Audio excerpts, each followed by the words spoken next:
Healthy series part 2 day 2 ആയിട്ട് വന്നിട്ടുണ്ട്. ഇന്ന് ഹെൽത്തി കേക്ക് ആയിട്ടാണ് വന്നിരിക്കുന്നത്. വിത്തൗട്ട് മൈദ, വിത്തൗട്ട് ഷുഗർ. വീഡിയോ എങ്ങനെയുണ്ടെന്ന് കണ്ടാൽ ഹാഫ് കപ്പ് ഓട്സ് എടുത്തിട്ടുണ്ട്. ഓട്സ് നന്നായിട്ട് പൊടിച്ചെടുത്തിട്ടുണ്ട്. കുറച്ച് ചോക്ലേറ്റ് ചിപ്പ്, നമുക്കൊരു ടീസ്പൂൺ പീനട്ട് ബട്ടർ ഇട്ട് കൊടുക്കാം.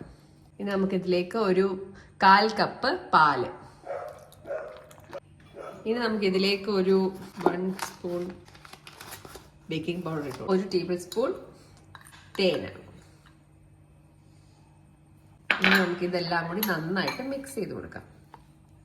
ഒരു മീഡിയം സൈസ് ഏത്തപ്പഴം മാഷ് ചെയ്തെടുത്താട്ടോ ഇത്, ഹാഫ്. അതുകൂടി നമുക്ക് ഇതിലേക്ക് ഇട്ട് കൊടുക്കാം. ഇനി വീണ്ടും നന്നായിട്ട് മിക്സ് ചെയ്യാം. നമ്മളിതിൽ എക്സ്ട്രാ ഷുഗറോ ഒന്നും ആഡ് ചെയ്യുന്നില്ല. വേണമെങ്കിൽ നിങ്ങൾക്ക് കുറച്ചും കൂടി പാൽ ആഡ് ചെയ്ത് കൊടുക്കാം. ഇനി നമുക്ക് ഇതിനെ ഈ ഒരു ട്രേയിലേക്ക് മാറ്റാം. ചോക്ലേറ്റ് ചിപ്സ് ഇട്ട് കൊടുക്കാം. ഇതൊക്കെ ഓപ്ഷനാണ്. ഇതിന് പകരം നിങ്ങൾക്ക് നട്ട്സ് ഒക്കെ ആഡ് ചെയ്യാം, കുറച്ചുകൂടെ ഹെൽത്തി ആക്കാൻ. നമ്മളിത് എയർ ഫ്രയറിലായിരുന്നു ചെയ്തെടുക്കാൻ പോകുന്നത്. നമുക്ക് ഇതിലേക്ക് വെച്ച് കൊടുക്കാം.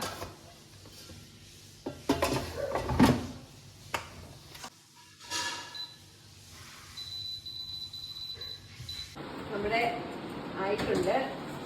നമുക്കിത് പതുക്കെ എടുത്ത് നോക്കാം. ഏതാണ്ട് ഇതാണ് അവസ്ഥ. ഇതൊന്ന് കഴിച്ച് നോക്കാം. ചൂടുണ്ട് ഗൈസ്. പതുക്കെ നിങ്ങൾക്ക് വേണമെങ്കിൽ ചൂട് മാറിയിട്ടായാലും കഴിക്കാം. ഞങ്ങൾക്ക് ആക്രാന്തം കൂടുതലായതുകൊണ്ട് ഞങ്ങളിത് കഴിച്ചു നോക്കാമെന്ന് വിചാരിച്ചു. ഇതൊന്ന് കഴിച്ചു നോക്കാം. ചൂടുണ്ട്, അവിടെ ആക്രാന്തം പാടില്ല. കേട്ടോ, നമ്മുടെ മൈദ വെച്ചുണ്ടാക്കുന്ന കേക്കിൻ്റെ ഒരു ടേസ്റ്റ് അല്ല, പക്ഷെ ഇത് നല്ല രസമുണ്ട്. ഇടയ്ക്കൊക്കെ ട്രൈ ചെയ്ത് നോക്കാം. നിങ്ങൾ ട്രൈ ചെയ്ത് നോക്കണം. അപ്പോൾ ഓക്കെ, ബൈ ബൈ.